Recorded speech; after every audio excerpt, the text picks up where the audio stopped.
Hey everyone, and welcome to another Game Explained discussion. I'm your host, Derek Bittner, and I'm joined today by John Cartwright and Ash Paulson to discuss their hands-on time with Dragon Quest XI's on the Nintendo Switch. So, let's get started.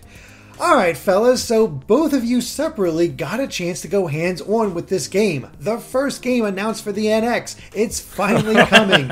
And yeah, it's crazy that it's actually appearing on the Switch. And surprisingly enough, it seems to be the definitive version.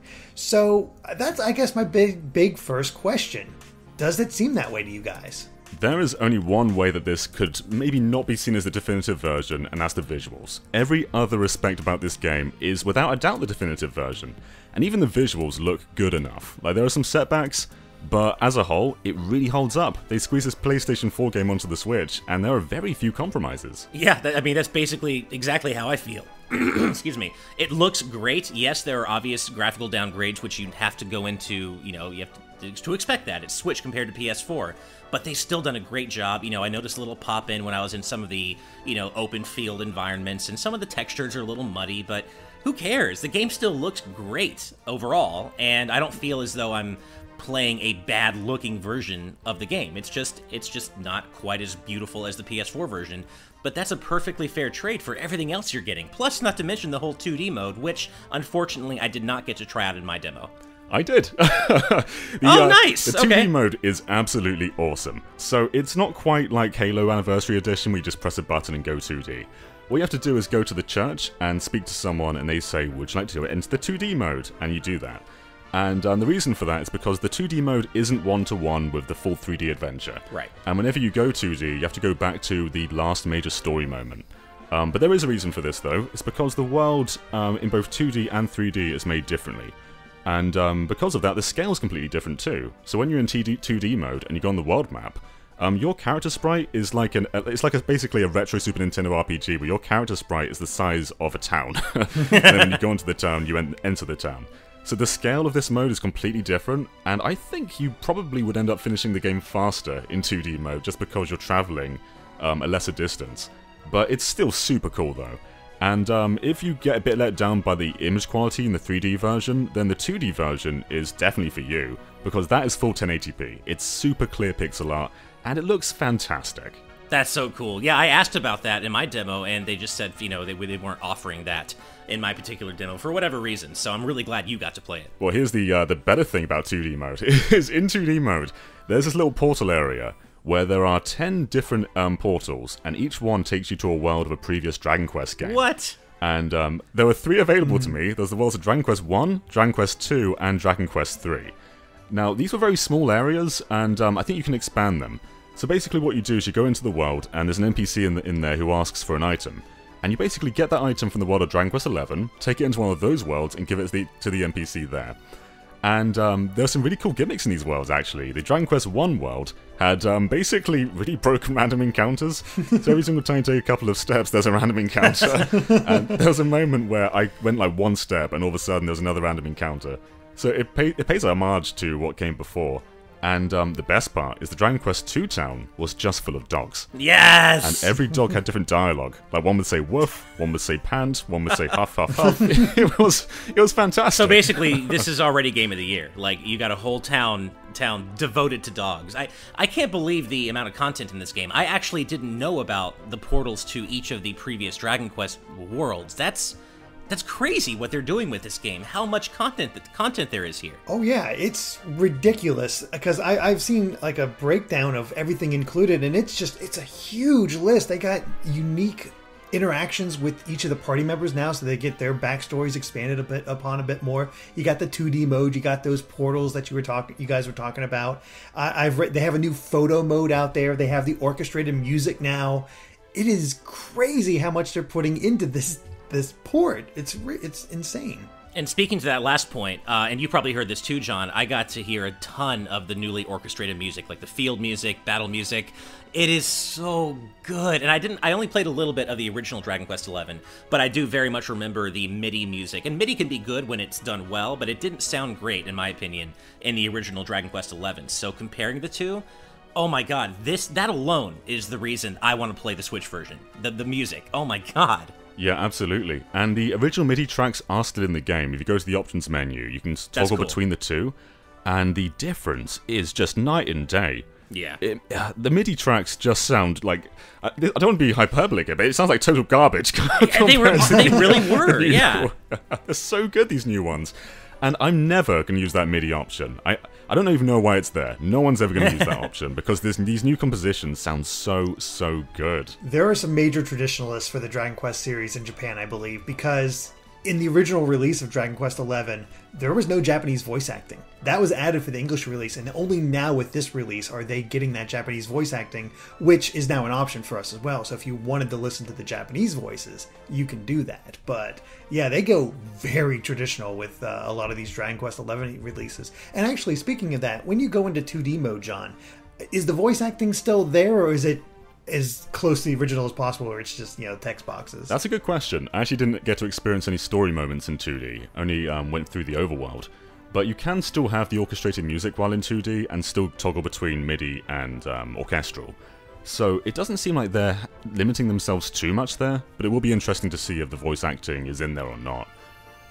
But it is really cool just to be in 2D mode. There's this town I was in where there's this giant windmill in the background, and when I transitioned to 3D and went outside the house to look at the same windmill, it's just breathtaking to see how they recreated the world, like, in two different styles. These are basically two different games you're playing here. That's so cool. Like, yeah, when I really, like, on paper, it's like, oh man, cool, 3D mode, 2D mode, but when you really wrap your head around it, and you consider the fact that they accounted for all the differences, and yeah, obviously you have to change modes at a church because things are scaled differently, but the fact that they were able to get these two fully realized versions of the same game world into one game and let you switch between them almost whenever you want, that's like over-the-top craziness, like crazy coolness. I mean, a lot of the time when a game is ported to Switch, I find it very hard to recommend a double dip.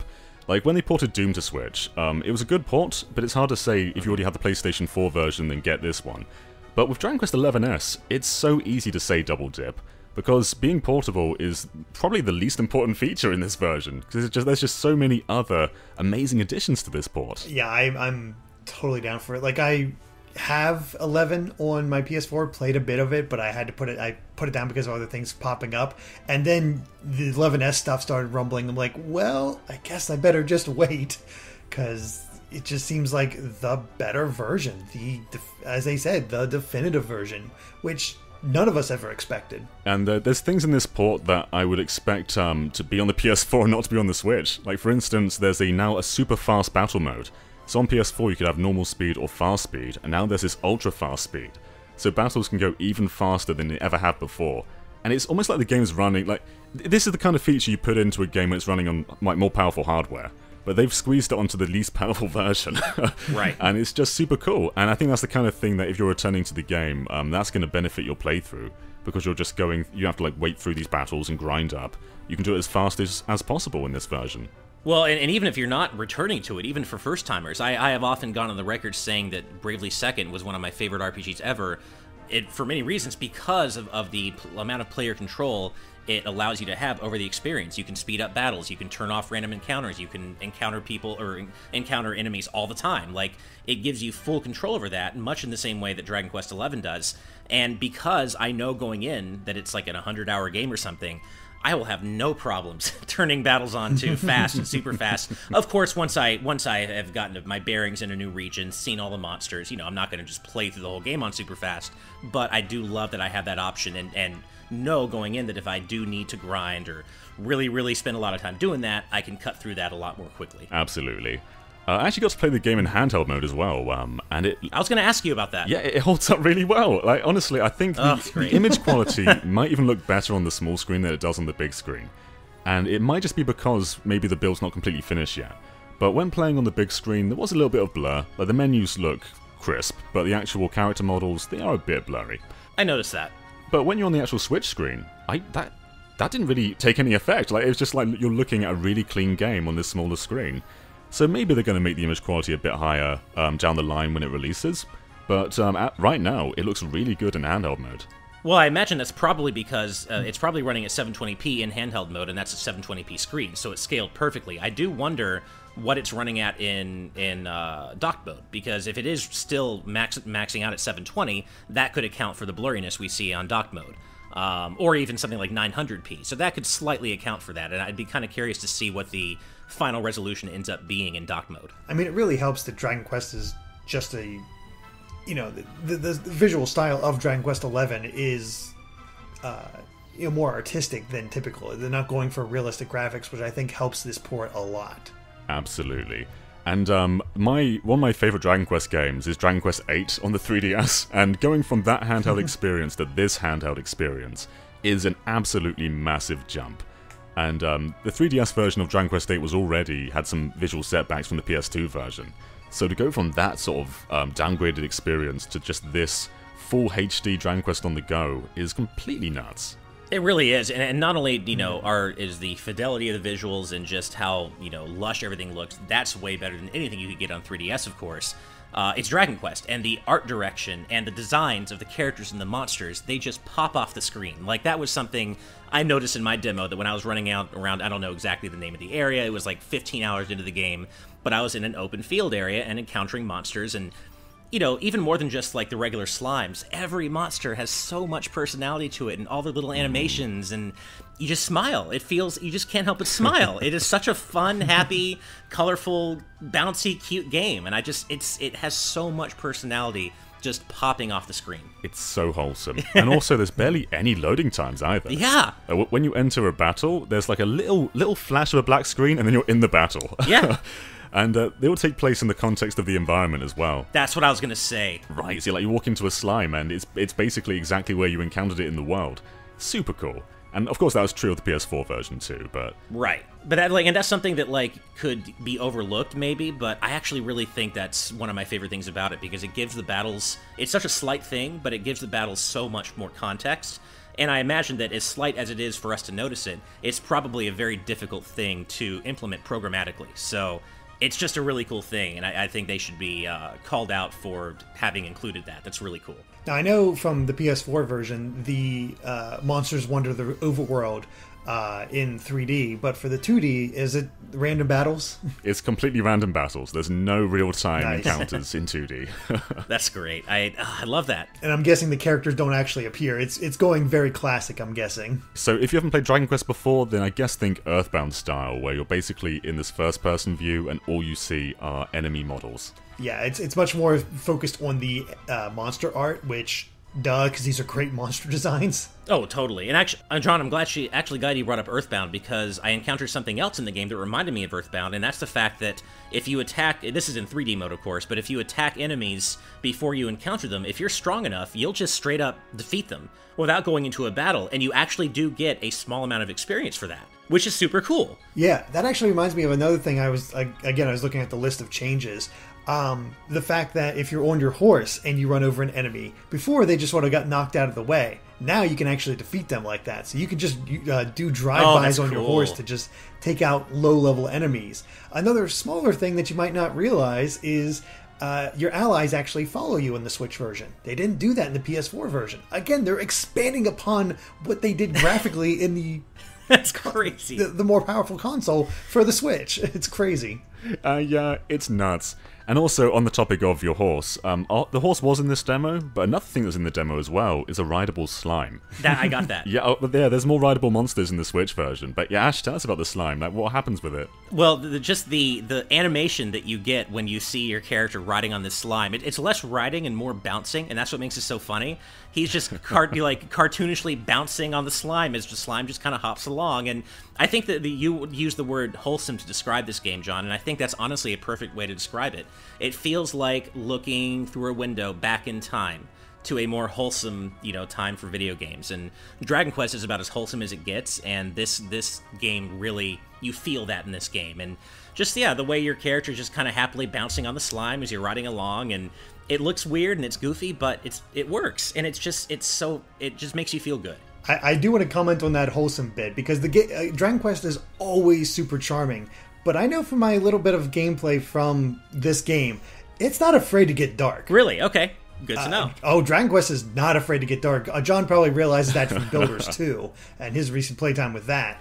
Dragon Quest will totally go dark when they need to, and I've heard from a lot of people that 11 has a very engaging story. And I've actually seen a few people actually tear up because of the events that happened throughout this game. Interesting. Okay, cool. And I have to say, like, I admit I'm coming to this from a rather limited history with Dragon Quest. I've played a few throughout the years, but I've never finished one. And the one I played the most of was 8, because, and I'm one of those people, it reminded me more of a traditional Final Fantasy-esque experience in that it has a story that you know, like a linear story that you follow and established characters, and I prefer that. So, you know, I definitely... I want 11 to be the first Dragon Quest game I completely finish, because I love what I'm seeing here, and my history with the series is so limited. Dragon Quest is a series that's always sort of rooted in a retro style, so like it still uses those 8-bit sound effects at times. It still has all these monsters from years and years ago. It still uses a turn-based battle system, and I think for a lot of series that might be seen as rehashing. The way they execute it here always just feels so charming, so wholesome. It's like coming back home, and it always feels new. It's remarkable they can take just such old gameplay ideas and make them feel fresh in 2019. If you're like excited for the hero to come and smash, you've got to play this game. It's so charming. It's so fun. It's just delightful. Even our little time with this demo was just delightful. It feels like it harkens back to not only a wholesome time, but a simpler time, in the sense that the game is not going... It's adding all this crazy new content, but it's not going out of its way to be innovative or force feed you some crazy gameplay character growth system that is just different and weird for the sake of being different and weird. Like, what you're getting here are traditional skill trees, but I'm cool with that. It's nice to have something that's just kind of easily digestible. It's not trying to be outside the box just for the sake of being that. It's just, hey, this is a traditional turn-based RPG with all the modern trappings, but we're not trying to like really super confuse you here. Like, hey, here's a skill tree, 3 different, you know, foci, do what you want, build your character how you want. It's pretty great, and this is a really good Dragon Quest to jump into. And most Dragon Quest games recently are pretty standalone, and yeah, I'm looking forward to it. I'm really looking forward to get to this game, and it's massive. I'm really excited to kind of recontextualize my relationship with the series, because I think I made the mistake by having my first ever Dragon Quest game be the original version of Dragon Quest VII. And I love retro games. You guys know that. I love the retro style. I love retro mechanics. But DQ7 was a little too retro even for me, and it was so slow to get off the ground and get going. And it just kind of turned me off the series. I'm like, oh man, this isn't what I want out of JRPGs. And then that kind of just, I played a little bit of 8, but I was still a little leery of it because of my experience with 7. But now I know, with the benefit of hindsight, that 7 was very much its own specific experience that even kind of divided fans, you know, among the games. So I am really excited to kind of recontextualize my relationship with Dragon Quest and really jump right in to 11 with both feet, because I'm excited for this. I can't emphasize this enough. Play this game, buy this game, support this game. One more thing as well is you can pet dogs in multiple ways now. So in the 3D style, if you go up to a dog, you will pet that dog. In the 2D style, if you go up to a dog, that dog will say woof woof in a text box. So the interactivity with dogs has doubled in the Switch version. I mean, that's really all you need to know, to be quite honest. I mean, really, the only thing we're missing is there was a 3DS version of Dragon Quest XI that came out in Japan. We don't have that visual style. They somehow crammed that in there. That'd be insane. That's crazy. And even that looked good on the 3DS. It's very hard to complain about the lack of content with this version, though. You know, someone out there will. Someone out there will. Somehow, but it's yeah. But yeah, any final thoughts on your hands-on time with Dragon Quest XI's so far? Even though this is a refined version of a game from a few years ago, I think this might be the best game to come out this year. It's just so warming, and the time I played with it was just so accessible as well. I haven't played much of the PS4 version. I played a little bit, but not enough because of time constraints.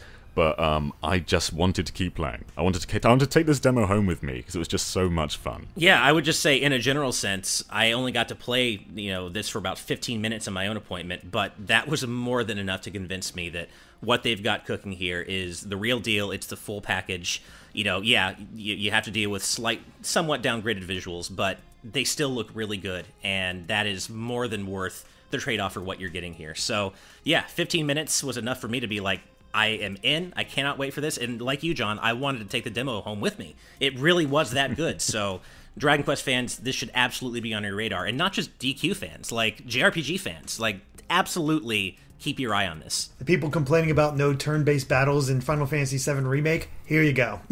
Play this game. There you go. Yeah, this is for you. Exactly. Alright, well I think that covers it for our Dragon Quest XI's discussion, so thank you for watching, and if you like this video, be sure to like us on Facebook and Twitter at GameXplain, and of course make sure to subscribe to GameXplain for more on Dragon Quest and other things gaming as well. Until next time, bye.